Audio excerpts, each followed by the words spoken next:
I had some clients, they were awful. These sellers were psychotic. And I'm like, dude, we're not gonna give you the appraisal. She said, well, if you're not gonna give me the appraisal, I'm not gonna let you look at my house. I'm like, They didn't take my advice. I really shouldn't have worked with them. And they're still a pain in my ass.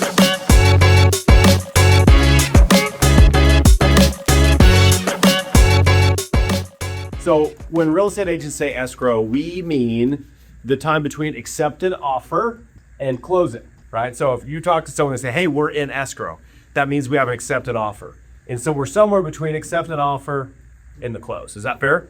There is 2 parts of escrow or more. But in Oregon, we use title companies to close deals. In some places, in other states, they use attorneys to close. So title and escrow are 2 separate things, but in Oregon, it's one company does them both. So title is they make sure that you're going to get the house free and clear of any encumbrances. So no one is owed money on the property, there are no liens, and then you'll be made aware of anything that stays on title, like codes, covenants, and restrictions. Like this building is in a subdivision of commercial properties and it has codes, covenants, and restrictions. So there's certain things I can and cannot do with the property. Like in this one, it says no oil drilling, no manufacturing that causes noxious fumes or is disturbing to the neighbors. But the loan that the last person had when I bought this building gets wiped off. Escrow is the counting of the dollars. The part of escrow is they're going to receive the funds from the buyer, whether it's cash or from a mortgage, and then they're going to disperse those funds to the seller. They're going to receive the funds, they're going to pay the real estate agents, they're going to pay themselves, they'll pay the lender, they'll pay the property taxes, they'll pay the insurance, whatever you want them to. They'll pay your credit cards off if you need to. So like maybe there's a divorce and all the funds come in, it's a $500,000 sale, and husband and wife have a mutual credit card debt of $30,000. So they ask title company, hey, pay off this credit card at closing, pay off our loan at closing, pay off our line of credit, pay off our past due property taxes, and pay off this other car loan. They can do all of that through escrow, right? So title, make sure the property is free and clear. Escrow is the accounting of money. When your buyer or your seller goes to the title company to sign, that is not when it closes. In some states, the attorneys are there, right? Because there's attorneys that close them. When everybody signs, they record it right then and there. And signing is closing. So some of your clients that have bought property in other states will say, cool, so we're closing today. No, we sign today. Typically we close tomorrow or the following day. So usually there's a day. If it's a cash deal, you can sign and close on the same day, but typically your clients are going to sign a day or 2 before the actual closing. And closing is when title changes ownership and is recorded at the county. So you, buyer, signs the docs, seller signs the docs, lender funds. Once all the money's received and the title company is balanced, that means everyone agrees on all the numbers on the escrow statement. They'll release to record with the county. So you sign in the morning, typically in the afternoon, you're going to record on any given day. Sometimes if it's a cash deal, you sign in the afternoon, you close the following morning. But signing and closing are 2 separate things too. So I'm like, cool, dude, it's done. I'm like, it's not done. The buyer still needs to sign. The lender still needs to fund. So you have made lots of phone calls. You've talked to lots of people. You've met with lots of people. You've got a handful of them to sign with you. I hire you as my real estate agent, and you have a duty. And your duty is to find them a house to buy. Because we know that 60% of people that bought homes, the number one thing they needed help with was finding a home to buy. So you've got them signed up. You've made it your life's mission to find a house for your buyers. You find them a house, you get paid. You don't find them a house, you don't get paid. So we have found them a house and they want to write an offer. Of course, asking is $500 and your buyer wants to write for $300, and you're going to write a shitty offer and it's not going to get accepted. And you're going to write another one, and then they're going to realize, oh, you don't get $200,000 off a house. You might get $2,000 off of a house. So the 5th offer you write, they finally write a reasonable one, like within a few $1,000s worth of asking, right? So you write the offer. There may be some countering that happens, right? Maybe the seller wants more money or doesn't want to pay you as much of commission, or they want a different close date. So anything in an offer can be countered. Anything and everything inside of an offer can be countered. They don't like this verbiage, whatever.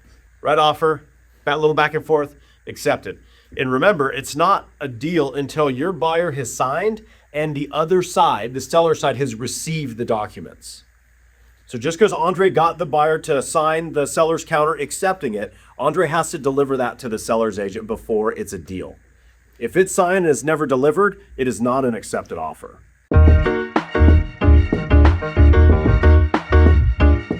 Earnest money is typically 1% of the purchase price, so our $500,000 buyer is expected to write a check for $5,000 to the title company you put in the offer.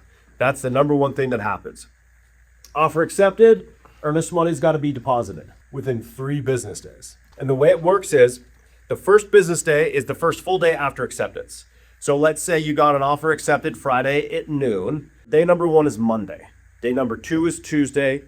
It is due by Wednesday at 5. That is 3 business days. If the offer is accepted on a Saturday, when's the first business day?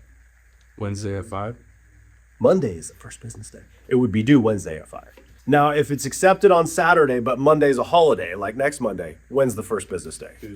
Tuesday, perfect. Now you got your inspection period. One thing to know here is 10 business days goes by pretty quick. So in the entire contract, it says multiple times, time is of the essence. So basically, if I get offer accepted Friday at noon, I'm like, all right, Mr. Buyer, here's our next steps. 1, we need to get your earnest money of $5,000 deposited to the title company no later than Wednesday at 5. Do you by chance have time to do that today? Right? If you got 3 days to do it in 1. If you got 10 days to do it in 2. Do not wait.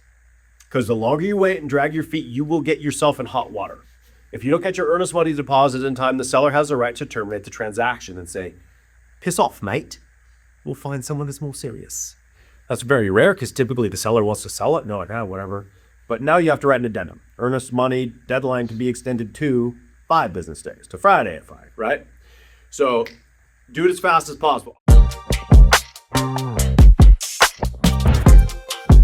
We always recommend 3 home inspectors because whenever you say, hey, I've got a guy, we're just going to use my home inspector. If they don't do a good job and the buyer's unhappy, say they move in and the home inspector missed something, this is what your call sounds like. Hey, Adam, your home inspector really screwed me. I feel like you're responsible for this mistake. Who's going to pay for this? All the home inspector's contracts state the limit of their liability was the fee for their inspection.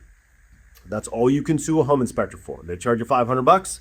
All you can get is $500. But if your real estate agent you feel like wasn't acting as a fiduciary, which is putting the buyer's needs above their own, they can sue the real estate agent for an unlimited amount of money. So we always offer 3 inspectors. Hey, we've got a list. Our transaction coordinator will get that information. It's like, hey, we got to choose an inspector. And a lot of times your buyer's going to say, I don't know, you choose them. I say, I can't choose them. Do you want me to choose the cheapest? Do you want me to choose the one that's got the best availability? It has to come from your client. They have to make the choice. You cannot and you should not ever pick the home inspector for them. Right? So they'll say, hey, we want the one that has the fastest availability. Call each one, say, hey, when are you available? When are you available? Okay, perfect. Hey, based on your recommendation, I'll email it to them. Hey, based on our conversation, I found the real estate or the home inspector with the quickest availability, and that is Scott Moore, and he can do it tomorrow at 5. Is that cool? Okay, great. But so when they say, hey, your inspector sucks, you can go back to the email and say, no, remember our conversation. I told you I can't choose home inspectors for this very reason. So you told me to find the one with the first availability. I did not choose them. You chose them based on availability. And then, right, that creates a little bit of CYAs, cover your ass.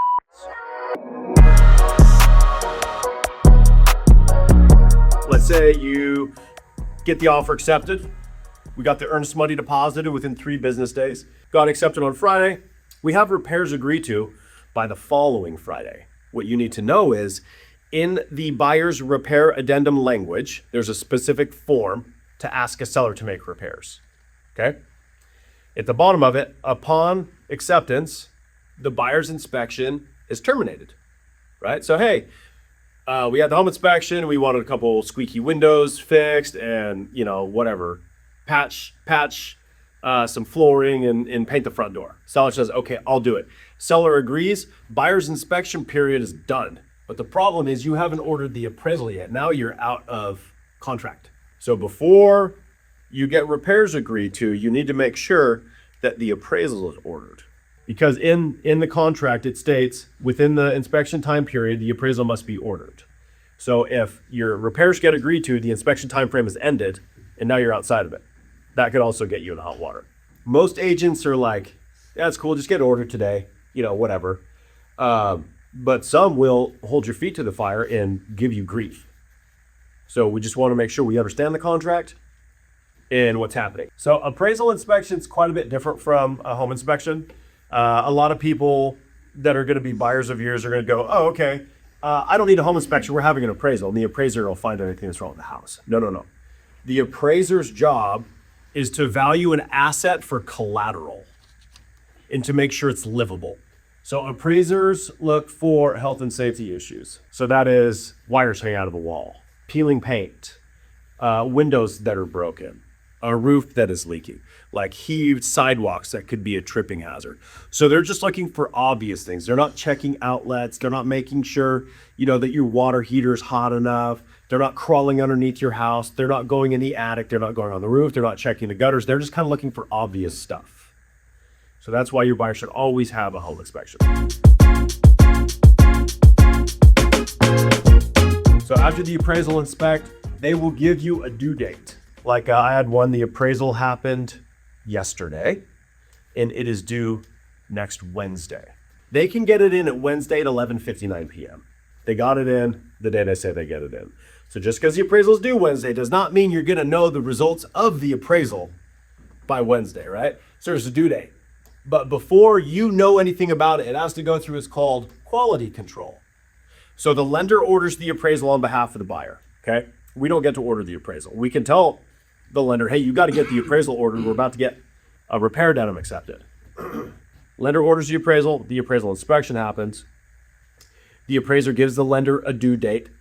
So sometimes you have to ask the lender for this info because they don't always give it to you. But remember, the real estate agent is the quarterback, right? They're kind of watching everything. And if someone over here's shoes untied, they say, hey, go tie your shoe. They're not going to tie their shoe for them, but say, hey, what's up? So, hey, right? That's why we do weekly updates. So I'll call the lender, hey, have you ordered the appraisal? Yeah. Okay, cool. The appraiser is going to call the seller's agent to schedule their inspection. Okay, great. When's it due? Okay, appraisal's due Wednesday. Perfect. Well, I'll check in with you on Wednesday. Oh yeah, it hasn't come in yet. It'll probably be in tonight. Goes to quality control. That can take 2 days. Someone called an underwriter that works for the lender is going to look at the appraisal.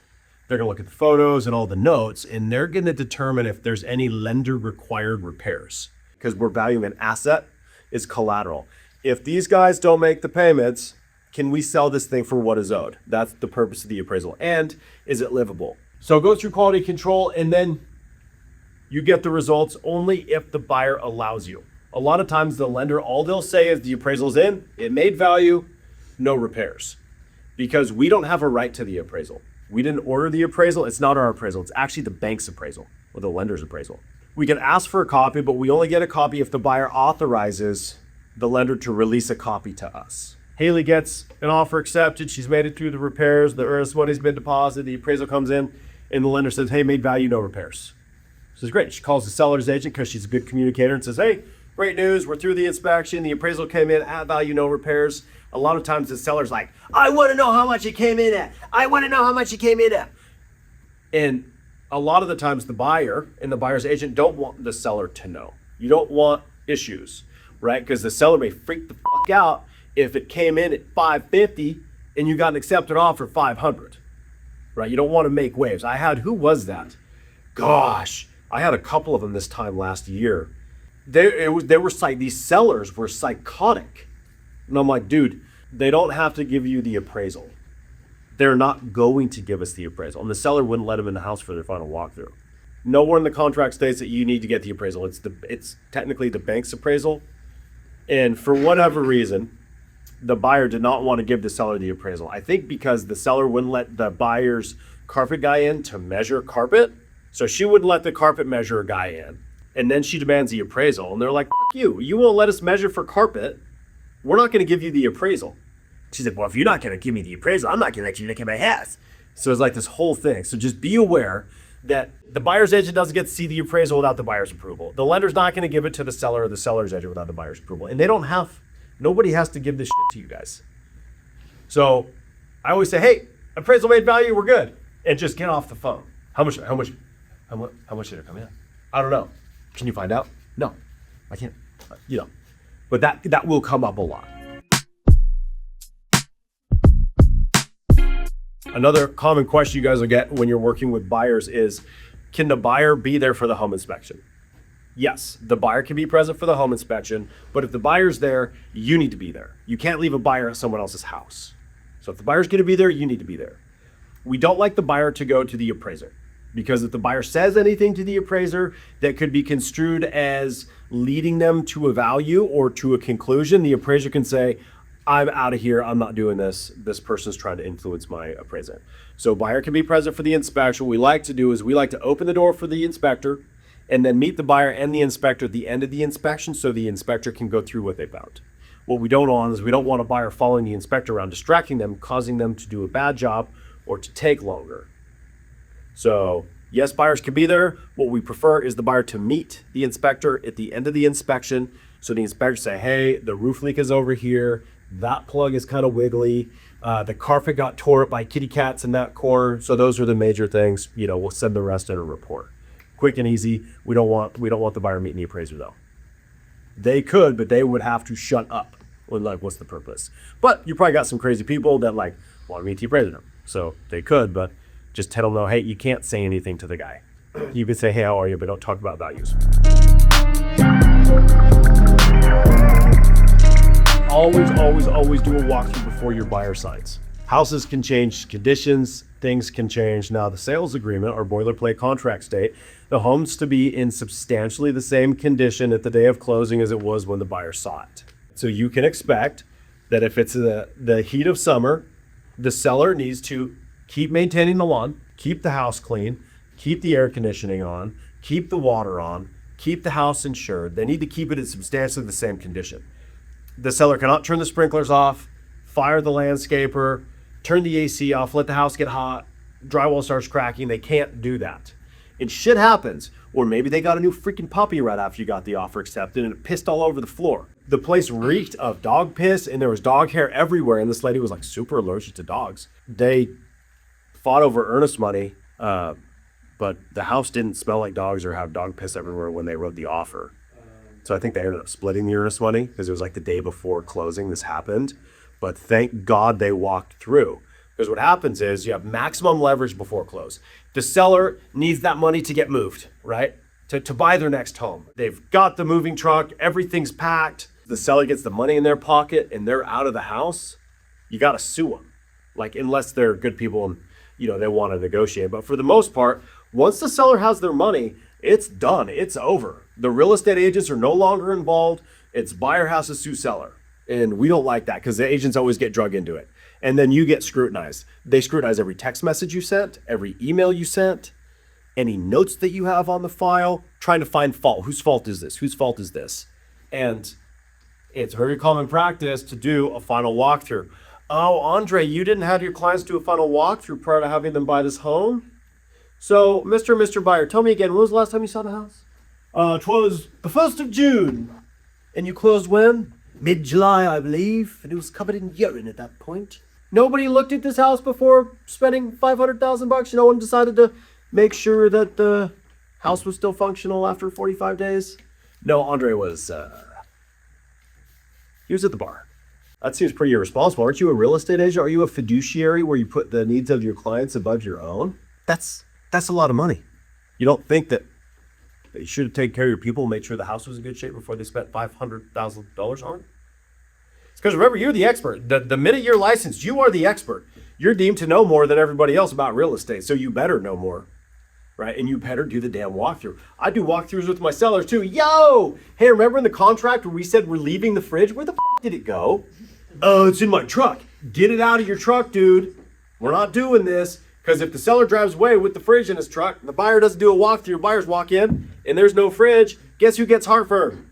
They call the real estate agent first. And now I've got a contentious relationship with my seller because he's got to bring the fridge back, or maybe he doesn't want to bring the fridge back, and I get a bad Google review. And I'm like, I did a great job, I got you top dollar, we negotiated amazing repairs, and now we're fighting over a fridge. And now this guy tells everyone he knows that Adam Rutledge is an asshole. Because he took the fridge, he agreed to leave. But it's my fault because I didn't do a walkthrough beforehand. I always check appliances because those are always a freaking problem. So guess what happens? I get to buy a $2,000 freaking fridge for some buyer I don't even know. Well, the seller has it. And so I was like, oh, you made a commission, freaking deal with it. This shit happens. Like, I have on a Saturday, gone to a storage unit and picked up a fridge. I did that a couple years ago. I'm like, dude, did the walkthrough, the fridge was there. It was a divorce. She's good. He comes by, grabs the fridge, and drives off. It's like, doggy, I need that fridge back. And I got to do it all by myself. Dolly. Get on the truck, probably blew my back out. So seller should do a walkthrough with their agent. Buyer needs to do a walkthrough with their agent. If I get an offer accepted Friday at noon, I want the inspection ordered, escrow open, earnest money deposited, and the appraisal ordered before I leave. I want it done. Shut the door, baby. Finish the job. And now I get all the work done. Inspections Monday morning. We got repairs agreed to by Wednesday. Bang, we're looking good. Appraisal comes in Friday. It's good by Monday. We can close in 2 weeks. Or you could be the lazy bones. All right, accepted offer. I'll do that on Monday. But Monday comes around and you're like, gosh, was I supposed to do something? Oh shit! Open escrow. Well, now your buyer's like, okay, what's next? You're like, Adam, what's next? Earnest money, dude. Oh, yeah, earnest money. Inspections. I don't have that great of a memory, so I don't want to try to remember to do things later. And you guys shouldn't either. If you can get it done now, just do it now. Just get it over with. Whatever it is. If you got to make the call because someone's mad at you, just pick up the phone and call them. Don't try to remember to do it later. Don't try to remember to ask the buyer the question or the seller. Just do it. As soon as you can, just get it done. And then you get all of the things you're supposed to do cleared off, and then you have a clear mind. Does that make sense? I had some clients, they were awful. They didn't take my advice. I really shouldn't have worked with them. And they're still a pain in my ass. We closed in May. I said, hey, got the offer accepted. We've got to get earnest money deposited. And they're like, well, when's it due? And I said, it's due Wednesday at 5. They're like, we'll get it deposited Wednesday at 4. I'm like, So of course, then I got to remind them Monday and Tuesday and Wednesday instead of just doing it. I'm like, what the fuck? And then, I don't know what they did. They spent a week finding a home inspector. I said, hey, you can choose anyone you want to. Here's my list. And they're like, well, tell us why you put these people on the list. Blah, blah, blah, blah, blah. I'm like, they're good inspectors, man. Well, what's their pricing? Well, the pricing depends on what they're inspecting. Is it a widow house? Is it a big house? Is it a house and an accessory dwelling? Is it a house and a shop? Is it 2-story? Is it slab on grade? Like, inspectors have a range, right? Depending on what they're inspecting. So it took them a week to get the inspector. And they're like, oh my gosh, he's a week out. I'm like, fuck. This is why we've got to get this shit done. So they wait a week. The inspector's a week out. Dude, we get the inspection done right before the inspection period ends. So then we've got to ask the seller for an extension. The seller's like, why do you need an extension? It's been 2 fucking weeks. You haven't had the inspection yet? And I'm like, no. It took a week to find the perfect inspector. And then the perfect, who was an idiot. And the perfect inspector's a week out. And they're like, bro. So now I have 1 day to get the repairs negotiated.